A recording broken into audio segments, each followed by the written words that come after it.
یہ مال والوں کو دیکھ کر ان میں سے میاں جی نے علیہ الرحمہ انہوں نے کچھ دین کی بات سے رسالہ الفاظ میں کہنا شروع کی.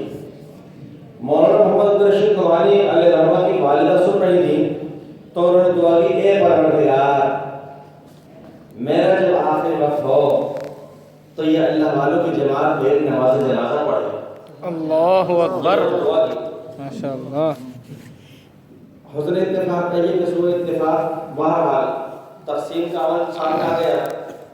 کچھ ہی وقت میں چونکہ مولانا جاز رحمۃ اللہ کا رضائی باقی سن 44 کا ہے، 47 میں تقسیم مکانی ہو گئی. وہ کراچی تشریف لے گئی، ہجرت فرما گئی. تو وہ جو دعا انہوں نے کی تھی ظاہری اسباب کے تحت اس کی تکمیل کی کوئی صورت نہیں تھی. ان کا وہاں انتقال ہو گیا. حسن اتفاق کہ وہ میوات کی جماعت جو حضرت مولانا الیاس رحمۃ اللہ علیہ نے جے پور میں بیٹھی تھی، وہی جماعت تشکیل ہو کر کے دوسری مرتبہ کراچی گئی تھی اور اسی محلے کے اندر اسی علاقے میں تھی. اور جب ان کا جنازہ مولانا رشید نوانی صاحب کے والد محترمہ کے سامنے آیا، جب اور حضرات نماز جنازہ کے لیے آئے تو وہ میوات کی جماعت بھی آئی، انہوں نے بھی نماز جنازہ ادا کی. اور بعد میں معلوم کیا بھی کہاں گئی کون کی خالی جے پور کی تھی کہ وہ آپ تو جے پور میں جماعت میں ہو کر آئے تھے، کب ہو کر آئے تھے، فلاں وقت ہو کر آئے تھے. تو جب دل سے کوئی بات نکلتی ہے تو اللہ تعالیٰ شاید اس کا جواب پیدا فرماتا ہے.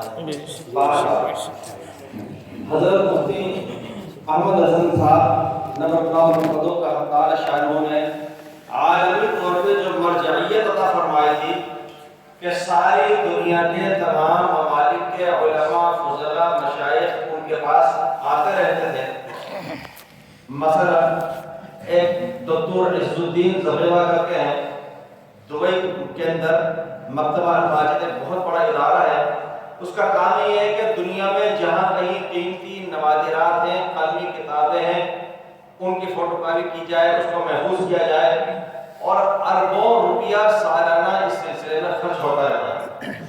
ہمارے جو مسلک کے ہیں، جزائر کے رہنے والے ہیں، ٹاپ میں تشریف لے گئے، یہاں جے پور میں تشریف لائے. حضرت مفتی صاحب علیہ رحمت کی خدمت میں حاضر ہوئے، پیشانی کو بوسہ دیا، مصافحہ کیا، بیٹھے اور عمر رسیدہ ہیں اور عربی ماہنامہ نکالتے ہیں.